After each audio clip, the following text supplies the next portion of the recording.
पहिलं प्राईज मिळालं होतं INTला मला. एवढ्या प्रयत्नांना मला विनय आपटेंनी पहिलं प्राईज दिलं होतं. सो मला हे नेहमी आठवत राहील आणि नेहमी लक्षात ठेवीन मी ते. झी नाट्यगौरवला आले होते तेव्हा माईमला आम्हाला घोषित पुरस्कार होता. तेव्हा आम्ही सगळेच खुश होतो की घोषितच आहे, आम्ही फुल स्वॅगमध्ये झालो होतो.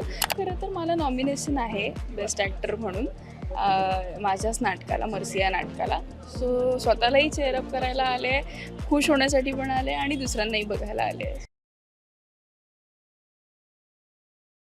हॅलो नमस्कार फ्रेंड्स, मी मज्जाची नीलम. झी नाट्यगौरव 2026च्या रेड कार्पेटवर पूर्वाने एंट्री घेतली. कशी आहेस? मी मस्त आहे. कशी दिसते? खूप सुंदर दिसते. आणि म्हणजे मी कॉलेजपासून वाटते म्हणून मला तुला साडीत बघण्याची इतकी सवय नाही आहे. पण मला सांग की कोणाला क्रेडिट आहे आणि इतकं छान क्लच आणलं? क्लच ह्याचंच क्रेडिट आहे. हे हँडमेड आहे खरं तर. आणि माझी मेकअप आणि हेअरस्टायलिस्ट आहे एक नीरजा म्हणून. तिनेच बिचारीने सगळं केलं. आणि सुकन्या म्हणून एक मुलगी आहे जिने हा ड्रेस, म्हणजे ही तिची साडी हँडलूमचीच आहे. सो तिने केलं आहे सगळं. अगदीच. पण कलाकार म्हणून मला आज पूर्वाला विचारायचं, पूर्वा प्लस रंगभूमी इज इक्वल टू काय? हेच आयुष्य आहे. कारण की इथूनच सुरुवात झाली आणि इथेच यावं असं नेहमी वाटतं. आणि सिरियल करतानाही मला हेच वाटायचं की मी नाटक करत राहणार. तर आणि ब्लेसिंगच आहे थिएटरमध्ये काम करणं, मला नेहमी वाटतं. थोडं कधी कधी वाटतं की आपण पैशांच्या आहारी जातो किंवा आपल्याला ती करायची गोष्ट असते. पण जेव्हा आपण परत रियालिटीमध्ये येतो, थिएटरमध्ये येतो, तेव्हा कळतं की नाही, ह्या गोष्टी खूप बाह्य आहेत. हे महत्त्वाचं वाटून जातं, मला वाटतं. सो मला मजा येते थिएटर करताना नेहमीच. पहिलं केलेलं नाटक हे कोणतं होतं आणि कशा पद्धतीने एक असताना की खूप धाकधूक असते, कारण की पहिल्यांदा आपण प्रेक्षकांसमोर जाणार असतो. तुझ्या मनात काय भावना होत्या आणि कशा? खरं तर लहानपणी केलं होतं मी. 7वीत बालनाट्य करायचे मी. तर तेव्हा कळायचं नाही, तेव्हा उभं राहायला लावायचं तर आपण राहायचो. पण कॉलेजमध्ये गेल्यानंतर 11वीत जेव्हा नाटक केलं तेव्हा काही गंध नव्हता की किती पावलं चालायची असतात, किती नसतात, कुठे बॅक नसते करायची, काय नाही. हे बेसिक थिएटरचे रूल पण माहीत नव्हते. पण तेच तेव्हा खूप मजा आली हे सगळं करायला आणि हळूहळूच आवड लागली थिएटरची. येस, मला विचारायचं, रंगभूमीला घेऊन एक असा प्रसंग जो कायम स्वरूपी तुझ्या स्मरणात असतो. पहिलं प्राईज मिळालं होतं INTला मला.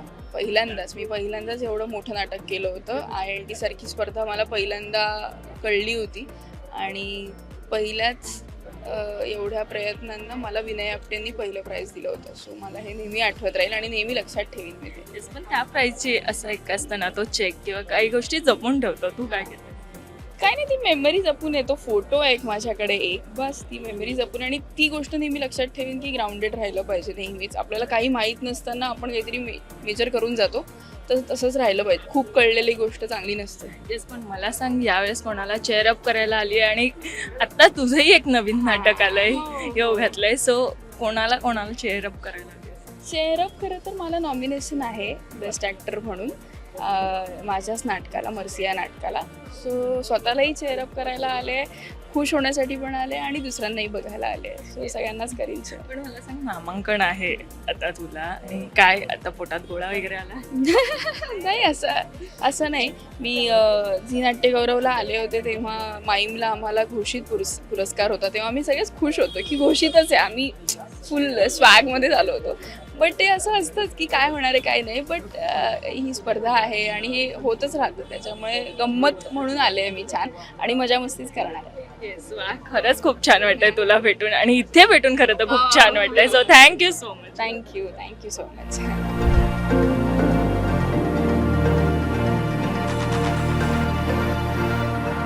मराठी मनोरंजन सृष्टीमधील मालिका, चित्रपट, नाटक तसेच कलाकारांबद्दलच्या नवीन अपडेट्स जाणून घेण्यासाठी नक्की सबस्क्राईब करा इट्स मज्जा मराठी या आपल्या नवीन यूट्यूब चॅनलला.